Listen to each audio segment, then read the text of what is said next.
Dobrodošli u novi video Sport Tancije. Danas je sa nama Luka Đaković, to je Hajduška štorija, već po drugi puta. Također imamo Denisa. Danas ćemo komentirati prelazni rok. Imamo dakle Rijeku, Dinamo i Hajduk. Za početak ćemo naravno krenuti sa Hajdukom kojeg će nam komentirati Luka. Pa evo ga, za početak vidite sve transfere koje je Hajduk odradio do sad u ovom prelaznom roku, koji nisu baš, to jest nema još nijednog službenog transfera koji je, niko još nije došao u Hajduk, evo ukratko. Nije službeno, naravno Pajazit je na vratima Hajduka, Prpić je na izlaznim vratima, imamo Rakitića, Trajkovskog, Kalnića i Đolungu koji su napustili klub, već od prije Vuškovića koji je napustio klub, pa evo može tu neki komentar Luka. Pa evo ovaj lijevi stupac malo ružno izgleda, Da. jer nije niko još došao, ali da, Pajazit je na vratima. Što se tiče ovih izlaznih transfera, to jest odlazaka, nemam tu što komentirati, dakle svi ovi ljudi koji su otišli, istekao im je ugovor, realno ne mogu više pomoći momčadi na kvalitetan način i jedino logično rješenje je bilo da se ne produžuje ugovor s njima. Naravno, Rakitić ostaje u Hajduku kao prvi pomoćnik Gorana Vučevića, tako da njegovo iskustvo će u tom segmentu biti sigurno jako korisno. Što se tiče još dolazaka, vratio bih se na dolaske, Pajazit je ok, međutim s obzirom da Prpić je na izlaznim vratima, tu će nam trebati minimalno još jedan stoper. Fali nam desni bek, to jest desni bek fali ukoliko trener Garcia ne vidi možda Luku Hodaka kao rezervu siguru. Fali nam Evo ga, rezervu. možemo samo prebaciti na sastav odmah da vidite ovo o čemu Luka priča. Možeš samo nastaviti. Fali nam i rezervni napadač za Livaju, tako da trebalo bi biti promet na ovo ljeto. Što se tiče ovog sastava, da, to je prvi sastav s ove pripremne utakmice protiv CSKA Sofije, s tim da naravno tu nema Sigura koji je bio s reprezentacijom Kanade, nekakva logika nalaže da će on zamijeniti Melnjaka i sad naravno Prpić odlazi i s obzirom da Pajaziti dolazi, mislim da će se ta ekipa malo bitnije promijeniti. Misliš da će se to promijeniti uoči Zire ili... Pa sigurno uoči Zire. Stvar s utakmicom protiv Zire je da ti stoperski par u ovom momentu je Skelin Šarlija. Dakle, Prpić odlazi, a Uremović ima crveni karton koji je zaradio protiv Ružomberoka, tako da za sad imaš samo Skelina i Šarliju. Plus mislim da će Pajaziti, ukoliko dođe, ući u prvi sastav i iskreno sumnjam da će Brajković startati u toj utakmici. Pa dobro, zanimljiv osvrt.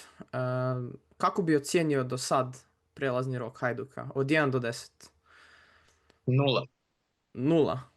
Pa, Dakle, pa doslovno ništa još se nije dogodilo, da. Pa, s obzirom da ništa se službeno nije dogodilo, za sad je 0. Možda kad ti objaviš ovaj video, možda će Prpić službeno biti prodan, možda će Pajaziti doći, ali u ovom momentu je to stvarno 0, jer ništa nije odrađeno. Ovo što se dogodilo su samo isteci ugovora koji nisu ništa posebno. Dakle, ne možeš ništa ocijeniti kad se ništa nije dogodilo.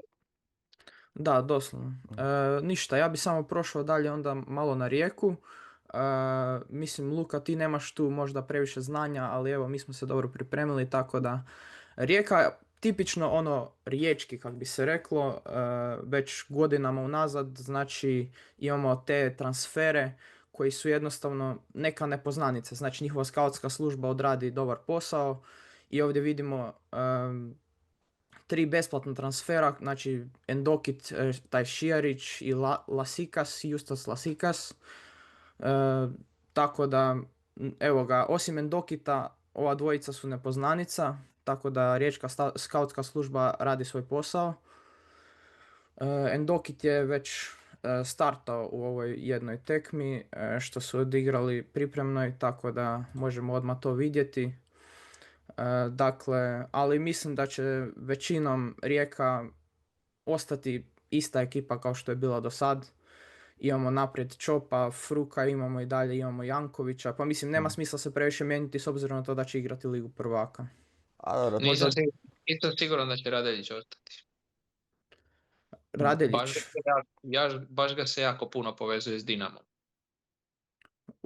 a ne znam baš da će on imat želju otići barem prije nego što se odigraju pretkola. Naravno, oni igraju vjerojatno protiv Ludogoreca ili Dinamo Minska, ali ne znam, vidjet ćemo. Vjerojatno će čekati kako će se to rasplesti. Po meni, bilo bi mu i pametno. Sigurno bi radije igrao Ligu prvaka. A i tu već ima ustaljenu poziciju, tako da zašto ne bi ostao.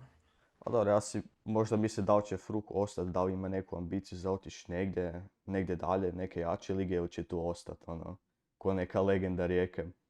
To se treba vidjeti. Da, pa mislim Fruk je jako kvalitetan igrač, sad je već bio pozvan u reprezentaciju gdje mi je baš žao što nije igrao, jer stvarno sve što je radio prošle sezone praktički je sam Rijeku doveo do titule. Mislim, dobro, naravno jaka obrana je bila tu ključan faktor, ali u napadu Fruk koji je stvarno svašta radio u obranama Hajduka, Dinama, pa i svim ostalim obranama lige. Ne samo svojom prodornošću, već i dodavanjima, tim ključnim pasevima i naravno imamo tu Jankovića. Jedino mi je onako, kako bi se reklo, malo čudno što su tek tako olako pustili Joahoru. Mislim, taj igrač je bio, mislim možda je imao želju otići u Arauku, ali baš je bio prodoran, brz, neugodan jednostavno po protivničke obrane. Tako da jedino što se Rijeke tiče, to mi je, ali dobro, imaju sad Menala tu na ljevom krilu. Pazi, Rijeka je izgubila Selahija, to im je isto ogroman, baš ono udarac. Da, to evo, isto. možemo pogledati tu Lyndon Selahi isto kao besplatni transfer. Otišao u klub koji ni ne znam izgovoriti ime, samo znam da su Poljaci. Tako da, znam da je veći klub definitivno od Rijeke, ali... Znam da je otišao kod Sopića. Da, jednostavno Sopić ga je zavolio kao igrača i on je otišao možda samo zbog Sopića, tako da... I zbog plaće. I to Pa isto. vjerojatno i to. Pa možemo proći na drugo plasirane iz prošle sezone, možemo proći na Dinamo. Denis, preuzmi ovdje. Imamo Pa ajde, izlazne što se transfere za tiče tih početak. odlazaka, dobro, Baturina logično želi se razviti u neki jači klub. Vidio sam da je Como imaju dosta bogate vlasnike, nešto sam istraživao, imaju neka dva vlasnika iz Indonezije koji su baš jako bogata, onako preko 100 milijardi dolara vrijednosti. Da dosta se ulaže u taj klub, mislim da će biti da će se Como boriti za Ligu prvaka čak u Serie A. Sučić isto u Inter odlično, pratio sam malo svjetsko prvenstvo, vidim da tam dosta dobro igram, da ga hvalim po medijima. Što se tiče Kange, sad ne znam koliko je on dobar i loš, ali bio je dosta loš i Dinamo, teško mi je procijeniti, ali ajde, drago mi je da su se uspjeli dogovoriti za transfer u Gent. Bernoe, ljubimac Dinama, ima je dosta dobrih partija, nekih loših, ali je on na kraju odlučeno da ide u Saint-Étienne i ok. Dobro što je tako završilo. Što se tiče Štefulja, Pa možda on je isto... više dijete Varaždina, tako da nije baš čudno što je otišao. Mislim da je on dijete, mislim igrao je u Rijeci, igrao je u Dinamu, sad nije dobivao minutažu, jednostavno je potražio neku drugu ekipu i još tih 500.000 eura je još puno za igrača koji praktički nije ni nastupao, tako da, eto. Pa da, to ima neki I moramo, drugih razloga. mislim da još od izlaznih transfera moramo prokomentirati Petkovića i Pjacu, to definitivno, koji su još uvijek bez kluba, obojica. Tako da su još uvijek, nije to ništa dogovoreno. Znam da je Pa dobro, Petković se povezivao s Turcima, Pjaca se povezuje s apsolutno nikim za sad, tako da još je sve tu otvoreno. Mi smo čak i napravili video, bila je jedna vijest da je Hajduk pristupio Petkoviću, tako da to je bila neka patka vjerojatno, to je bila neka patka. Nije istina. To je sve što ćeš prokomentirati tu. Ne, pa osim što nije istina, mislim, što bi Hajduk s Petkovićem imali Vaju, a njih dvojica na terenu skupa ne mogu biti. Znači, nema Nema veznog reda koji će to pokriti, osim ako ćeš angažirati N'Golo Kantea iz najboljih dana. Mislim, ne, i s druge strane financijski je to isto nije Da. moguće, tako to je bila novinarska patka i vjerojatno članak za dobivanje klikova. Jednostavno što se Hajduka tiče, Da, igrači s kojima se Hajduk povezuje, i znači to su Pajaziti, Hrvoje Ilić, onda Krizmanić, bilo je neke priče oko Petrušenka, ali to baš nije, ne znam je li to istina ili nije. Banić, Majkić, to su bili igrači s kojima je Hajduk na ovaj ili onaj način bio u kontaktu. Za sada od toga je realiziran Pajaziti, službenu objavu čekamo, a za ovo ostalo ćemo vidjeti. Banić i Majkić naravno ništa od toga, Banić je otišao u Sarajevo, Majkić u Aris, i to je to, nikakav Petković, nikakvi, ne da. znam. Što se toga tiče, mi jesmo zaključili da je to samo medijska patka u našem videu, tako da nije baš da smo išli na ono Petković će sigurno doći, nije baš da smo bili komediji da ono je Petković na pragu Hajduka, bez brige, nije da smo bili toliko kao išli za klikove baš, mislim, dobro, da. Možemo preći na dolaske koji su jako zanimljivi u Dinamu. Oni mogu plaćati te odštete za razliku od Rijeke koja jednostavno to ne želi, Hajduka koji nije u mogućnosti plaćati odštete. Tako da možemo vidjeti dolaske razne i tu je još nekoliko Ajde, igrača koji su otišli rado na bi ja posudbe. komentirao nešto tu. Može da, samo daj. Pa ajde, ukratko svakome, što se tiče Vilara, dobro da je došao neki malo iskusniji u redove Dinama, pošto Dinamo dosta dovodi te mlade igrače, 20-21, da je došao neko iskusni, igrao je u drugoj La ligi, što mislim da je onak prosječno dosta jača liga od naše, pa bi svako rekao da je pojačanje. Ono što se tiče Vinlofa, on je bio na posudbi u Austriji, Beču u Austrijskoj ligi, tamo je bio ponajbolji, to je najbolji lijevi bek te lige, tako da se Dinamo konačno riješio te pozicije lijevog beka koje muči već zadnjih 5-6 godina. Tu su došli iz Istre Valničić i Lisica, Valničić desni bek, definitivno dobro treba tu s RPG-a da imamo dva desna beka na toj poziciji, dosta dobra. Tu je Lisica na desnom krilo koji će se itekako koristiti, pogotovo jer s odlaskom Pijace smo ostali bez nekog vrlo dobrog, kvalitetnog krila. Tako će vjerojatno tu biti. Sad ovisno što će biti s Kordobom i Mbuko, da li će oni možda otići ili će jedan dvojica ostati, to ćemo još vidjeti. Onda definitivno najpotencijalniji transfer s najviše potencijalom je taj Domingueza iz Barcelone, koji je najviše igrao u toj njihovoj B momčadi u trećoj La ligi, ali ima i par nastupa u prvoj momčadi. Također pogledao sam njegov kratki intervju i rekao da je najprije kontaktirao Dani Olmo, te mu je on preporučio Dinamo kao dobar odabir. To mi je drago što Dani Olmo i dan danas govori dobre stvari u Dinamo. Tu je došao Soldo koji se vratio u Dinamo iz Osijeka. On bi kao treba biti zamjena, po mojem mišljenju kao zamjena za Mišića. Jer vidjeli smo što je bilo prošle sezone dok je Mišić bio ozlijeđen, to je bilo dosta problema. I Mudražija, još jedan kao iskusni igrač koji bi, po mojem mišljenju, igra tu poziciju koju je prije igrao Baturina, neki prednji vjesnik koji je ono kreator u toj završnici igre, playmaker i isto tako neko ko može zabiti gol. I tu je još došao Ljubičić, kao vidjet ćemo što će on igrat. Pa mislim sad je u zadnjoj pripremnoj utakmici protiv Radomlja igrao Ljubičić, tako da na toj poziciji kao zadnjeg veznog, središnjeg veznog. Ali da, bit će tu svakakvog kemijanja, Dinamo jednostavno ima tu mogućnost za razliku od Rijeke i Hajduka, ima veću financijsku mogućnost dovesti puno igrača i jednostavno da, zašto ne ako imaju tu mogućnost? Pošto oni su se već kvalificirali automatski, kao što ovdje možemo vidjeti, automatski su se kvalificirali u Europsku ligu, tako da nema nikakvih dvojbi o tome ako će se igrati Europa ili ne, tako da vjerojatno igrači imaju želju i doći. Što se tiče Hajduka, on igra protiv Zire, što se tiče Rijeke još ne zna protivnika. I nekako smo izostavili taj Varaždin koji igra protiv Santa Clare, dosta ljudi ga je već i otpisalo, ali ne znam, neki komentar možda vas dvojice? Ko će prvi javiti, Luka? Pa nemam šta reći, znači protivnik. Mislim, meni je tužno da smo se mi doveli u situaciju da sad idemo u Azerbajdžan, mislim, to je tako, a mislim da smo blagi favoriti i da moramo to proći. Neko ispadanje mi bila blamaža teška.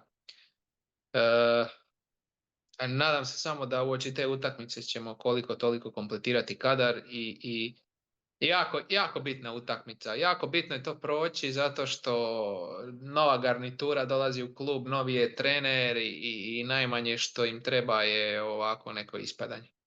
Tako da evo, molim Boga da to prođemo, a o Ziri ne mogu ništa govoriti još jer stvarno nisam niti jednu njihovu utakmicu pogledao, a planiram to uoči tih utakmica protiv Hajduka, ali evo, znamo da su prošle godine izbacili Osijek, to je sve.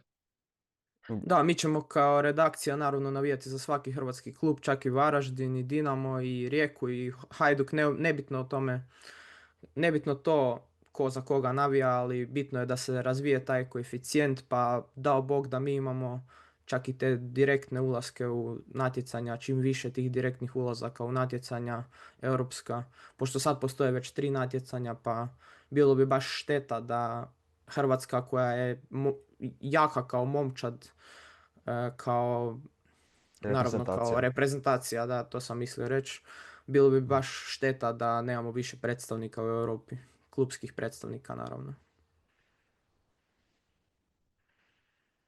I Denis, možda još neki finalni komentar na ovu situaciju? Na ove europske utakmice. Ne znam, mislim da je to najviše prema nekakvog mentaliteta. Jer kad je zadnje Rijeka je kad zadnje bilo skupinama 2017. Tako nešto, mislim da. 2020. A 2020. Pod Rožmanom, da. Aha. Da, i onda nekak svi klubovi onda osim Dinama imaju taj krivi mentalitet, ja mislim, i možda si stavio preveliki pritisak. Mislim da je više do psihološkog slučaja nego da su naši igrači loši ili bolji od protivnika. Ne mislim da je problem kvalitete igrača nego psihologija više. Pa da, i što se tiče te psihologije, nama je dosta problem kao ligi to što se liga ne igra. Ovi dosta, na primjer ovi Azerbajdžanci Zira, oni već igraju ligu, znači već su u tom nekom ritmu, dok Hajduk na primjer nije. Hajduk jednostavno ima samo te pripremne utakmice da se pripremi za Ziru. Rijeka isto tako će imati samo pripremne utakmice da se pripremi za najvjerojatnije Ludogorec, ne Dinamo Minsk. Mislim, tek 9.7. se igra ta prva tekma, ali i Varaždin isto tako. Varaždin će pogotovo biti teško, neće uopće biti u igračkom ritmu nikakvom, ali nekako na Varaždinu je najmanji pritisak, evo to što si govorio. Na Varaždinu je najmanji pritisak, nitko ne očekuje puno od Varaždina, tako da evo, ja se samo molim da će barem 2-3 predstavnika imati Hrvatska u europskim natjecanjima ove sezone. Naravno, ja sam vječiti optimista, ali eto, dalek je put još ispred, ali Pa bar da. očekujem od Rijeke, pošto startaju u Ligi prvaka, pa se nadam da će bar jednog protivnika proći, bar doći u konferencijsku. Pa mislim da Rijeka, da. Može Luka, nešto si htio reći? Pa ja se slažem, ja mislim da će Rijeka igrati grupe, vjerojatno konferencijske lige, dakle izbacit će jednog protivnika sigurno. U krajnjem slučaju da ispadnu i iz Lige prvaka i iz Europske lige, taj protivnik koji bi im došao u konferencijskoj ligi je stvarno ono. Jer Rijeka je u Champions patu, Rijeka ne može izvući nikakav klub iz Lige petice, ništa, samo prvake drugih država. A to u slučaju konferencijske lige može biti onda neki prvak, ne znam, Estonije ili slično. Tako da stvarno Rijeku očekujem u konferencijskoj ligi. Najmanje konferencijsku ligu, da, od Rijeke, a od Hajduka isto očekujemo konferencijsku ligu, naravno. I od Varaždina. I od Varaždina. Pa evo, nadajmo se da će sva 4 kluba naša proći dalje. Završimo na nekakvom optimističnom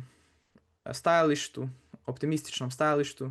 Tako da mislim da bi mogli završiti ovdje na tom optimizmu našem, na nekom hajpu zbog tih utakmica. Jedva čekam konačno da se vrati i HNL, ne samo europske utakmice, da konačno imamo nešto za pratiti osim svjetskog klupskog prvenstva, tako da Ništa, mislim da je to sve za ovaj video. Hvala što ste gledali i pozdrav. Pozdrav.